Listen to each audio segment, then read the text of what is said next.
Hello everyone, আজকের video topic হলো 3 simple steps to teach children to right alphabet. কীভাবে আমরা সহজে 3 ইয়ার্সের বেবিকে অ্যালফাবেট লার্নিংটা ইজি করতে পারি বা শেখাতে পারি। প্রথম স্টেপ হলো বিল্ড ফিঙ্গার স্ট্রেংথ ফার্স্ট। মানে হচ্ছে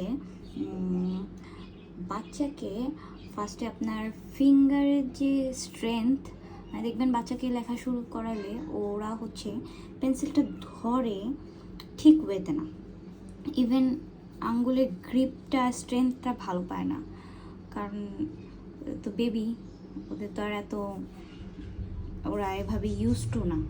সো কীভাবে আপনি ওদের ফিঙ্গারের স্ট্রেংথ বাড়াতে পারেন সেটা হলো ওকে যদি প্লে ডো থাকে না, প্লে ডো বা ক্লে ডো, সেগুলো দিয়ে যদি খেলতে দেন, ওরা এরকম এরকম করে খেলবে, তাহলে ওদের ফিঙ্গারের স্ট্রেংথ ভালো হবে। আবার শুরুতে একটা ট্রের মধ্যে রাইস অথবা স্যান্ড নিয়ে ওকে লাইন ড্র করতে দিলেন, লাইক আপনি এরকম ড্র করলেন, ও এরকম ড্র করলো, আপনি এরকম করলেন, ও এরকম করলো, আপনি সার্কেল দিলেন, ও সার্কেল দিল, লাইক দিস ওয়ে। তারপরে সেকেন্ড স্টেপ হলো প্রি রাইটিং। আপনি কিভাবে ফাইনালি রাইটিংটা শুরু করবেন। ফার্স্টে করতে হবে লাইন দিয়ে।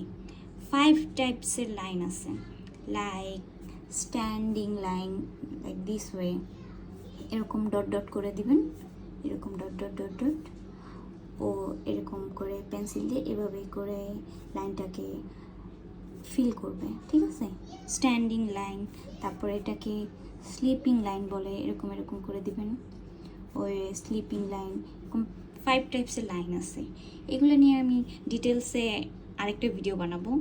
তারপরে আপনি এই লাইন ডটগুলো শেখানোর পরে ওকে জিনিসটা স্ট্রেস ফ্রি করার জন্য বা ফান করার জন্য ওয়ার্কশিট বানিয়ে দিবেন, ঠিক আছে? ওয়ার্কশিটগুলা কাইন্ড অফ এরকম ডট জয়েনিং হবে, ও ডট জয়েন করবে, বা একটা হাউস এঁকে, লাইক হাউস এঁকে উপরে এরকম রেইন পড়তেছে দিবেন, ও ওইগুলাকে রেইনের মতো জয়েন করবে, ঠিক আছে? এভাবে ও হচ্ছে। তারপরে এরকম সি এর মতো এঁকে দিবেন, ও সি ড্র করবে। এভাবে কিভাবে ওয়ার্কশিট বানানো যায় সেটাও আমি আপনাদেরকে নেক্সট ভিডিওতে দেখিয়ে দিব।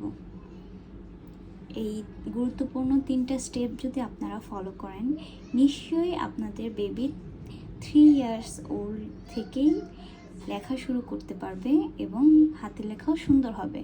আমি হাতের লেখা সুন্দর করার টিপসের ভিডিও আপনাদের খুব শীঘ্রই আপলোড করে দিব। আজকের জন্য এতটুকুই। Bye bye.